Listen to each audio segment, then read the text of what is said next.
Station One listeners, and welcome to another episode. We've got a good one for you. We have author and podcaster. Can you believe it? Another podcaster on our show. We have Aaron Peve on the show. Welcome, Aaron. Thank you, Mike. And Mike. Absolutely. Thanks for having me. It's great to have you here. And folks, if you want to find out more about Aaron, Aaron has his own podcast.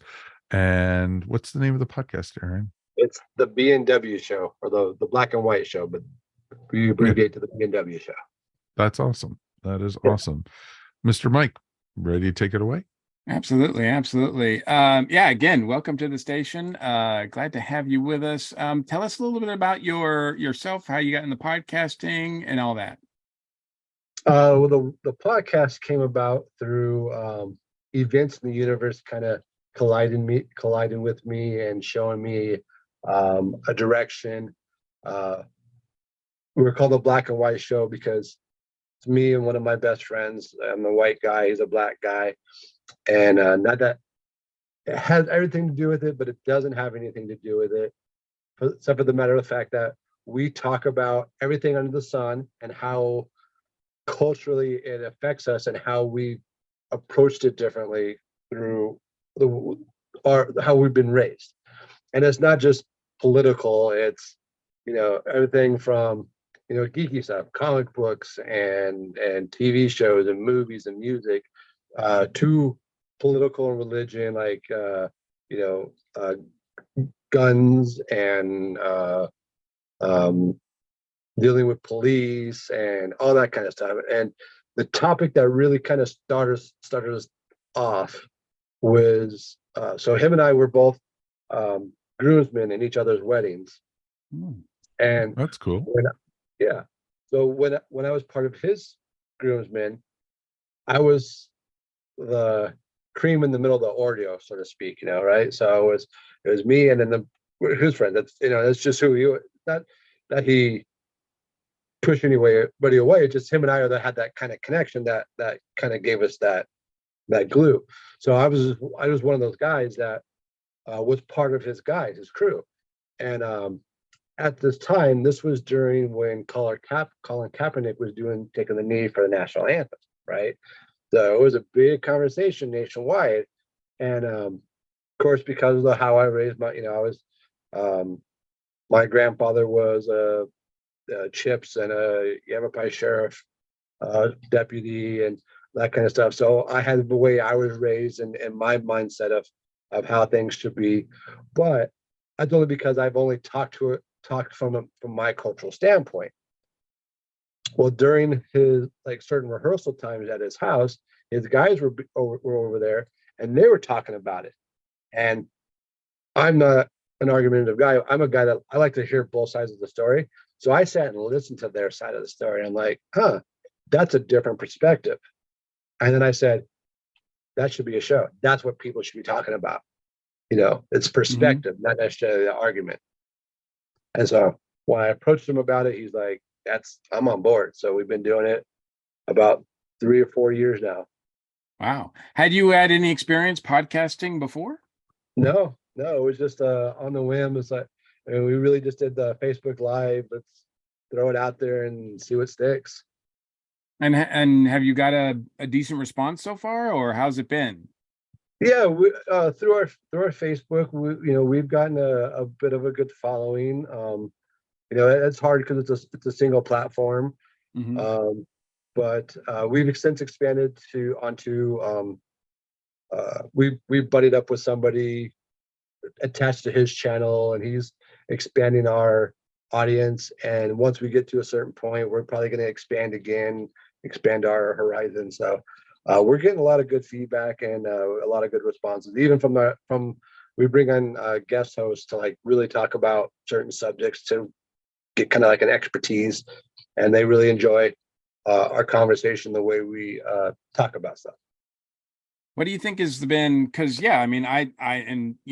we support anything that is collaborative, especially with bringing people together.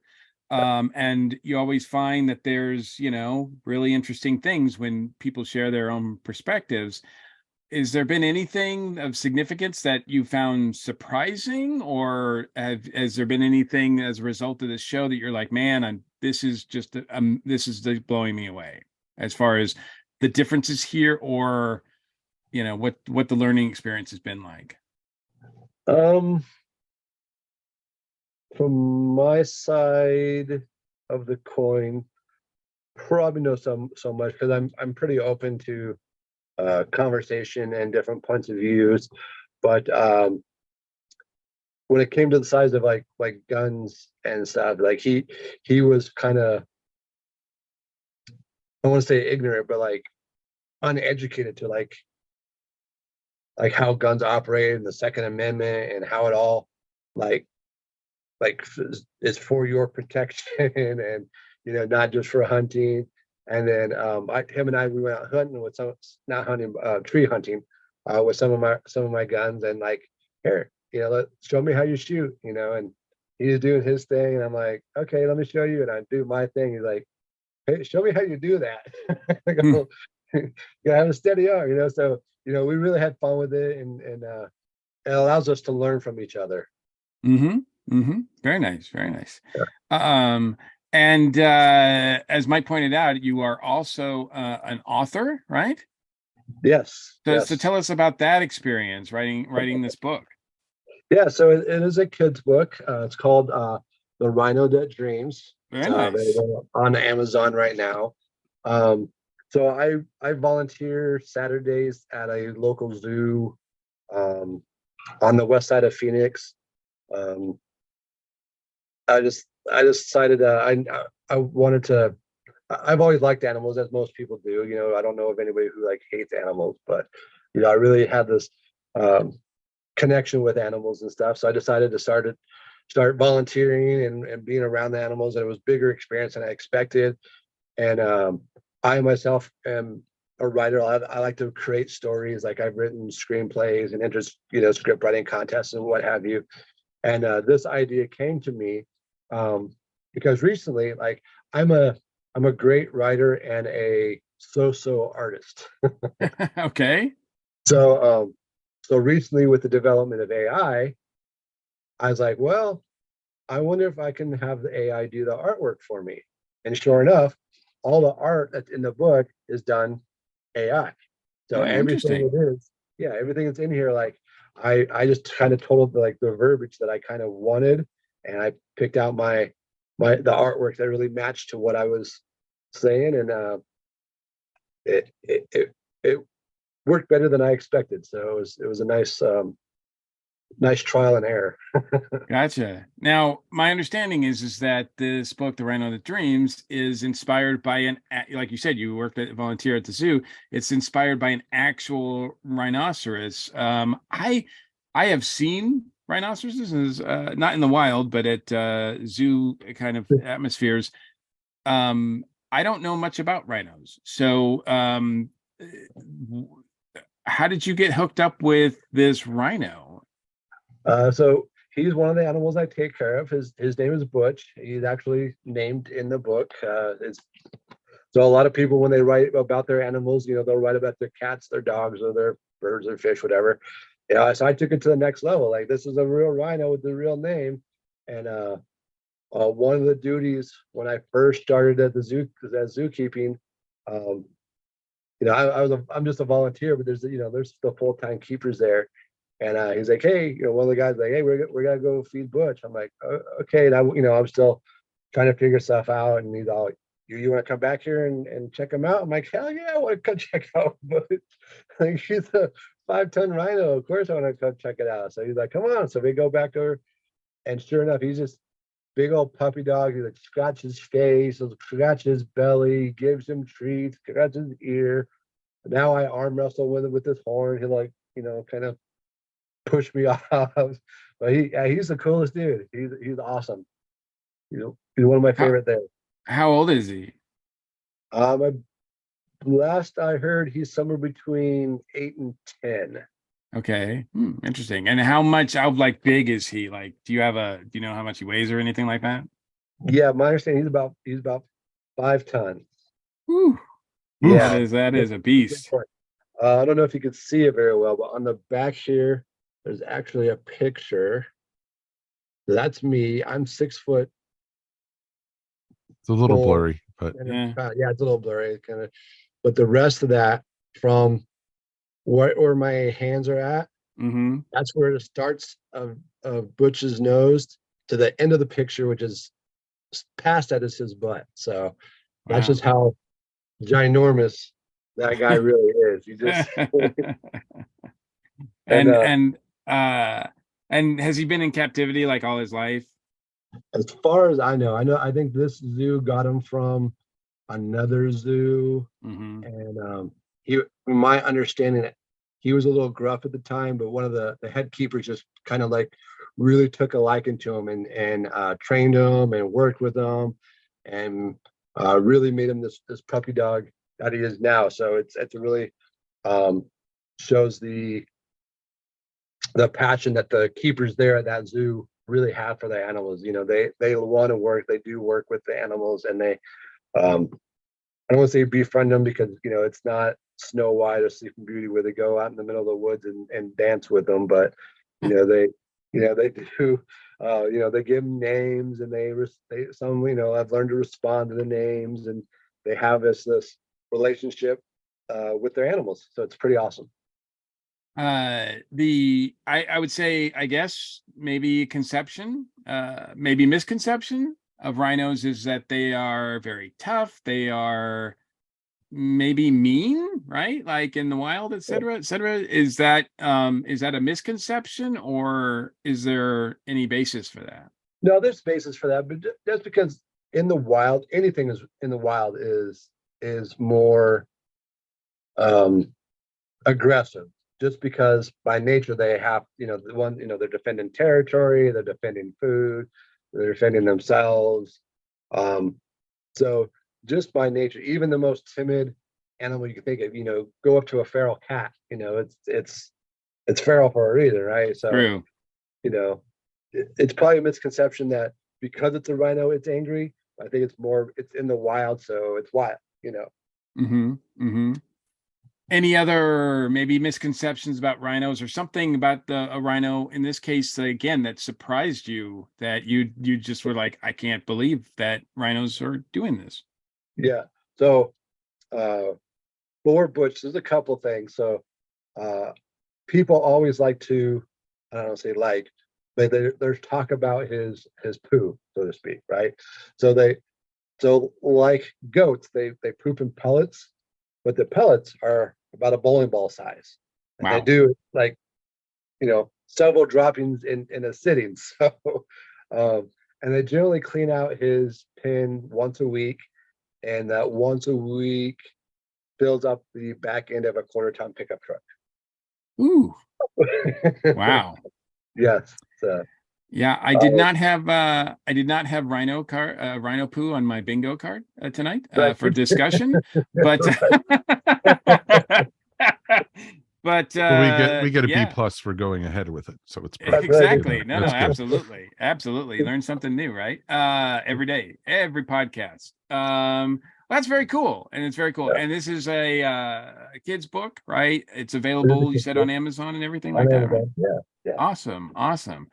Well, Mike, we found out about his book and about his podcast. I think it's time to find out where his passions really lie. So I think it's time for those Geek Seat questions. Those Geek Seat questions already? Wow. Time flies when you're having so much fun talking about rhino poo. So it's good. All right, Aaron, are you ready for your first question in the Geek Seat? Let's do it. What was your favorite geek out moment?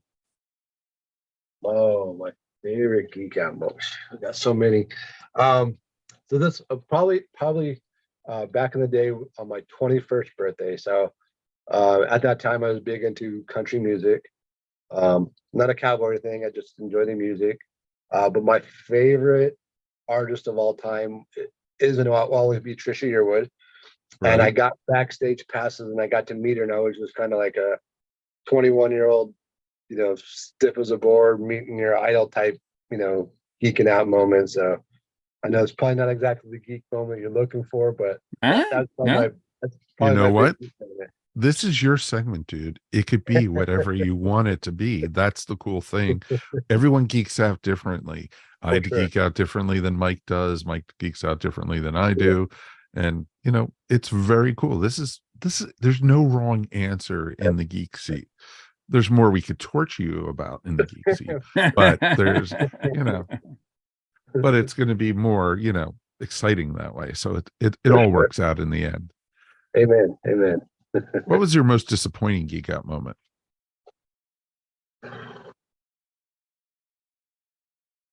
Um, that's a tough one. I don't really disappoint too easily. I like to keep myself grounded pretty well.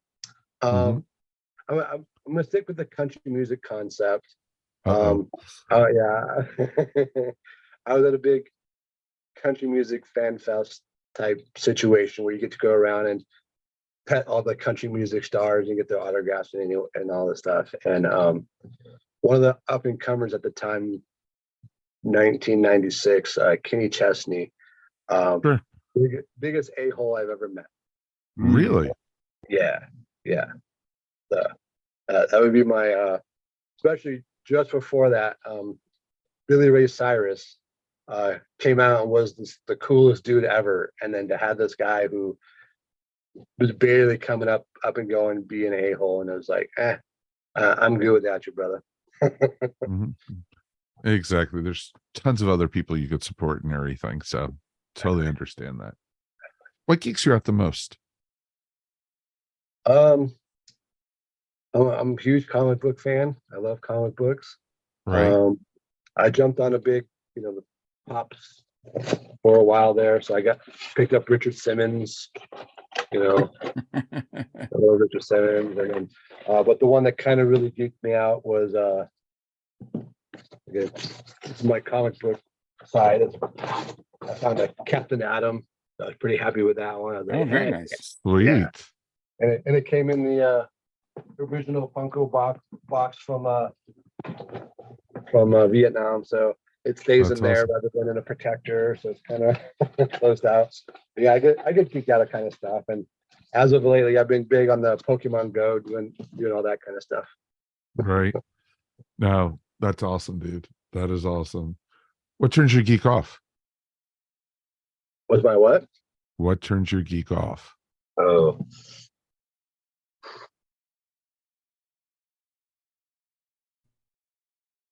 that is a tough one.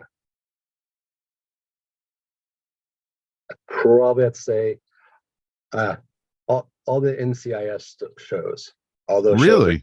Yeah, Hmm. yeah, I'm Just totally. oversaturation or Yeah, between that and the apparent overly violation of constitutional rights, even in fiction, it's still kind of annoying because people hold it as truth, and it's like, gotcha. learn your rights.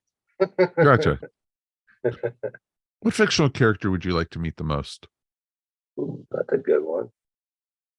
I probably would go with Hal Jordan, the Green Lantern. Oh, cool. Really? Cool. Yeah, yeah. Played by Ryan Reynolds or No. No. okay, good. No. Good on you on that one. Yeah, for sure. What fictional character would you not like to meet though?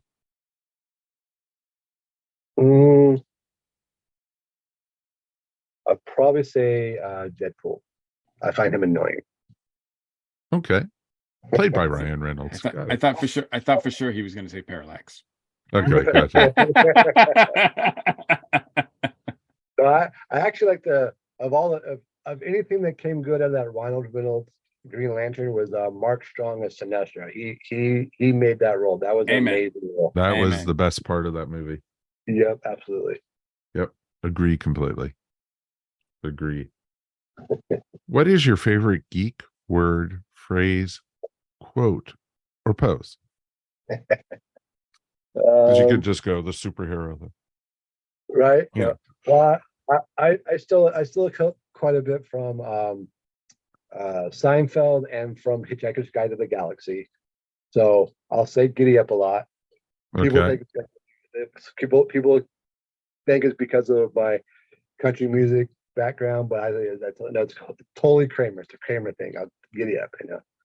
And then on my emails, I'll always send them out, go for it and good luck, which is from Hitchhiker's Guide to the Galaxy. For sure. So that was the entrance in the actual Galaxy, the Hitchhiker's Guide, for under the heading of getting drunk. The passage actually said, just go for it and good luck. Totally makes Nice. sense, dude. Right? Totally makes sense. Love it. That is awesome. What is your ideal geek occupation? Astronaut. Really? Yeah. Totally. That's awesome. I think those guys have the best job. I mean, I don't know. I know it's super dangerous, but it's so, I don't know, amazing. You know, Yeah. Mhm. amazing. Something, I don't know. Something about it always. I wanted to be one when I grew up, and it's, you know, never worked out. So now I just admire those guys. No, totally makes sense. What geek occupation would you not like to do? Film PA. Really? Okay, I could see that. You're not the first person I know that has said that. So, I mean, I know it's your step in, but sometimes you get stuck there. So I'd rather just not get stuck. all right, Aaron, are you ready for your final question in the Geek Seat? Let's do it. All right, dude. This is for all the marbles. So, Okay. you know, let's hear it. What is your ultimate geek fantasy? Ooh.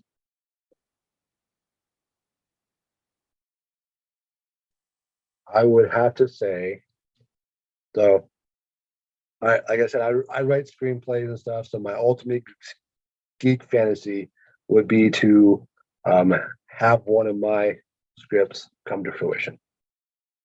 Very Cool. nice. Yeah. Very awesome. Yep. No, I love it. That is awesome. That is a great one. You knocked it out of the ballpark on that one, dude. Thank you. Good Thank job. you. Good job. Good job. Well, Aaron Peavy, I've got some great news for you, sir. You've made it through the Geek Seat. Congratulations. Huzzah! Mr. Mike Gordon, tell the young man what he's won. You have won a lifetime subscription to the ESO Network, a value easily worth $34.08. Ooh, nice. Too bad it's So- not real money, but that's okay. It's station currency. It's all whatever. So anyway, it's been great having you join us. Again, the book is The Rhino That Dreams, and you said that that's available on Amazon, correct? It is currently available on Amazon. Yes, sir. Yep. And the podcast is the B&W Show, right? Yep, that is Is correct. that available on all podcast platforms? Right now it is on Facebook, on YouTube, and the stream. Facebook and YouTube are the best places to find us at this point. We're Gotcha. still establishing the other links. Gotcha. What's your release schedule like? How quickly? I mean, is it something that people can just jump on and listen to the newest episode? Yeah, so we just did our newest episode on Saturday, and we run every other Saturday. So our next one will be in 2 weeks, and we actually are doing a 4-part series in regards to finance. If you want to learn about credit, learn about the importance of banking, our next show is going to be about investment, and then potential of starting your own business. Oh, very cool. Very cool. Yeah. That is awesome, dude.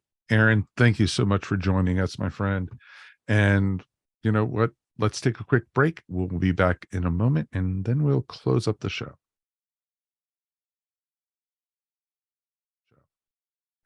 Thank you, gentlemen. Nope, you're not done yet, dude. This is our okay. YouTube section. And then you'll be able to promote the show one more time also. This is, this is extra credit because this is like, because we do an audio podcast, and this is where we usually take our breaks and everything. And we play our commercials. We have a segment here. And so this is for our YouTube people. We actually have an extra segment where we ask, just discussion between the three of us, or, whatever, whatever happens for like 5-10 minutes or so.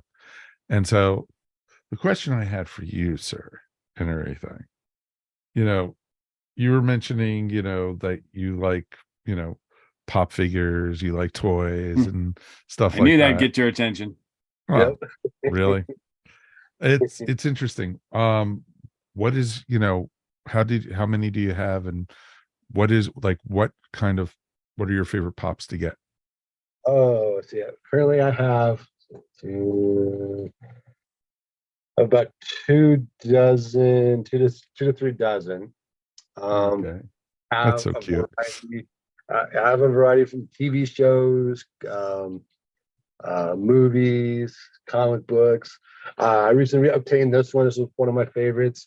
Herb Blitzen from Cool Runnings. So John. Anytime you can John get Candy. John Candy, right? Yep. Gotta love John Candy. Got a nice little Danger Mouse if you like Danger Mouse. I got that one. And then sticking with the movie theme, we got Bill Murray from Stripes. Gotcha. Winger. Nice. And we should get Funko to sponsor us someday, Mike. Right. That's what I'm talking about. And then there's one I obtained because it's a fan favorite of a buddy of mine. So it's kind of a cool one, kind of probably a harder one to find. The full out Super Scroll. Nice. I love it. Yeah, I love that one. That's a cool one. That is awesome, dude. That is very, very awesome. Yeah. So cool. And it's interesting because last week on our show we actually reviewed the TV show For All Mankind, and I loved how you said you wanted to be an astronaut when you were a kid and everything. And that's gets totally into that show, gets totally into that. So it's pretty cool. Yeah. Yeah. Actually, interestingly enough, the very first Funko Pop that I ever bought was of Mark Strong's Sinestro or Green Lantern from the movie. Nice. I thought it's usually right here. I don't know what happened to it, but it's usually like around here somewhere. But that was actually the very first Funko Pop I ever bought. Did you see they announced a whole slew of the Indiana Jones? I did. Yeah, my wallet cried. Yes. My bank account went because not only Funko Pops but Geeky Tikis. The Geeky Tikis. And man, it's they should have been doing these all along. Oh, I have one Indiana Jones pop figure. That one I know where it is. But I don't know why they weren't mass marketing these like all along. But I'm glad they're finally doing it. So, although I don't, it remains to be seen how much I get caught up in it. Well, I definitely want the one of Indiana's dad on the motorcycle. That's but one of the Geeky Tikis that I saw is the idol from the very first Raiders of the Lost Ark. Yeah, that's something I need. I need to have that. So I might have to go through a temple and avoid darts and a huge boulder to get it. But how many people are planning on putting it on a pedestal or something and having a bag of sand in their hand right next to them? It might require. I think it's going to require more than a bag of sand. Yeah. I looked at the pre-sale price and I'm like, ooh, that's not going to be. It is $90. Oh, ouch. Ouch, Yep. ouch. Yeah, worth its weight in gold. Yeah. Yeah, it better be gold. Right. That's pretty awesome, though. Well, very cool. YouTube listeners, you got to see a geeky discussion right there. So very cool. Thank you guys for tagging along with us. All right, let's close up the show now.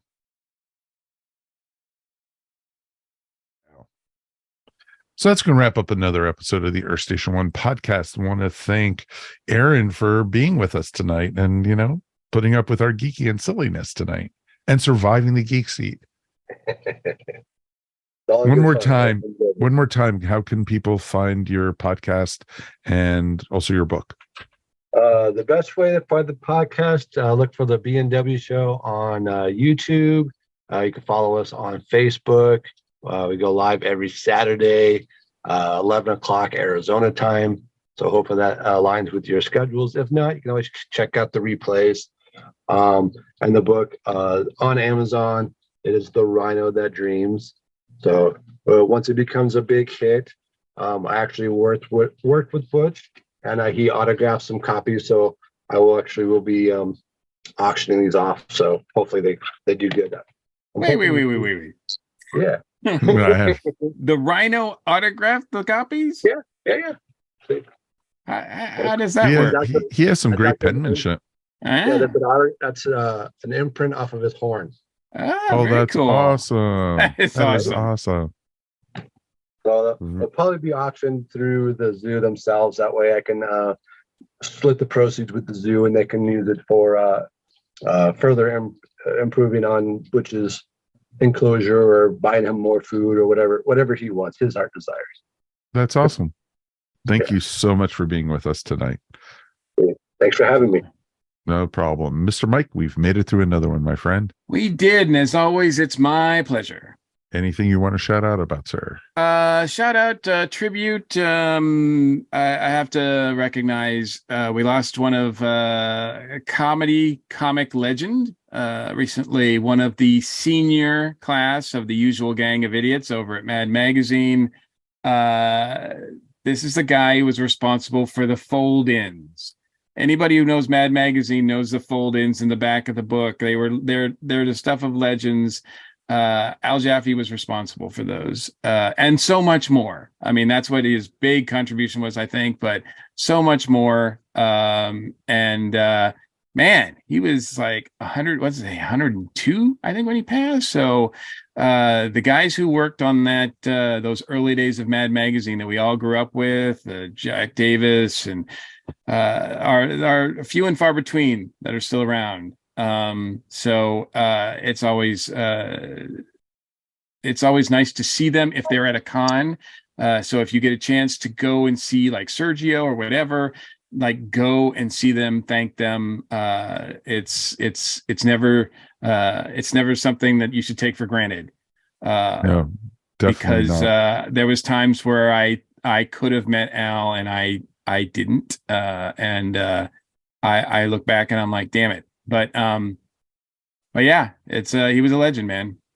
Most definitely. And 102 years old, and he still was too young to pass, you know? Yeah, it's that's crazy. Yeah, I know. It's just amazing. And Al Jaffe was the reason none of my copies of Mad Magazine were in mint condition anymore, because absolutely you did the fold in the back of the thing. Exactly. Everything. It was pretty awesome. So it's pretty darn awesome when you have somebody like that. And he was working all the way up to pretty much the end and everything too. Yeah. It's not like, he retired years ago. He kept on going and going and going. He was the true Energizer Bunny. So it's pretty good. Judy and I went to go see some more music over the weekend, and we got to go see our friends at Postmodern Jukebox. Nice. For those who don't know who Postmodern Jukebox is, it's a gentleman named Scott Bradley, and he has a touring band of musicians that change out all the time. And it's just not a music showcase. It is, entertainment. It's sometimes burlesque. It's tap dancing, and it's, dancing and performing. And it's just amazing. It's a variety show at its best. And the music that comes out of this is just awesome. It's modern music done to more of a 1940s, 1930s, 1920s sound. And it was just awesome. We got to see him at the Atlanta Symphony Hall over the weekend, and it was not anyone I recognized name-wise, but the singing was just awesome. Oh, you got to see Sarah. She's one of my favorites. Yeah. The pictures that I saw your pictures, and I'm like, oh man, they got to see Sarah. She's a great vocalist. Oh, both vocalists they had were just amazing. And the energy that went into the show was just awesome. It flew by. and it is definitely worth it to do. I was kind of hoping, since it's Atlanta, that we would have gotten a cameo from Puddle's Pity Party, but which would have been just amazing. But it was still worth it to go. And if you get a chance, folks, go see, definitely go see Postmodern Jukebox. Mike's been before, and I know a couple other friends, and we introduced some friends with who we took with them. They had never heard of them before. So, oh wow, yeah, you can find them on YouTube.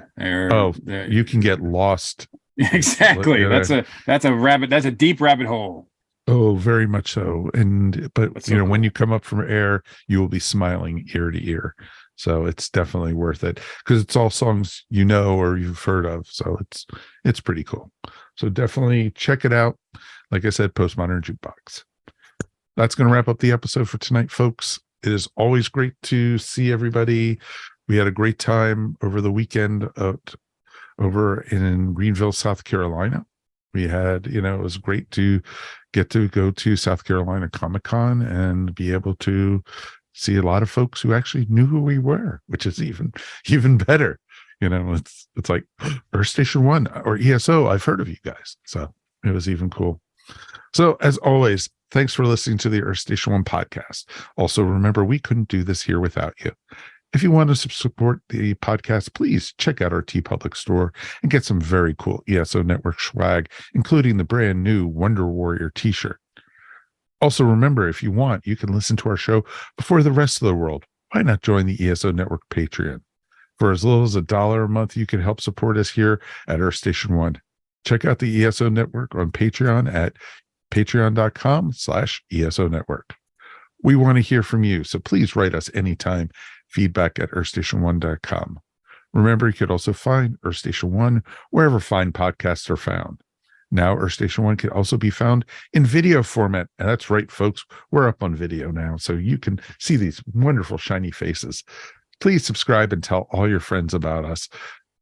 On behalf of myself, Mike Faber, please subscribe. That's right. Please subscribe. That's Mike Faber saying, like and subscribe. Mr. Mike Gordon is here always. We'd love seeing you guys. And of course, Aaron Peve, you are awesome tonight. Thank you as always for being here. Man.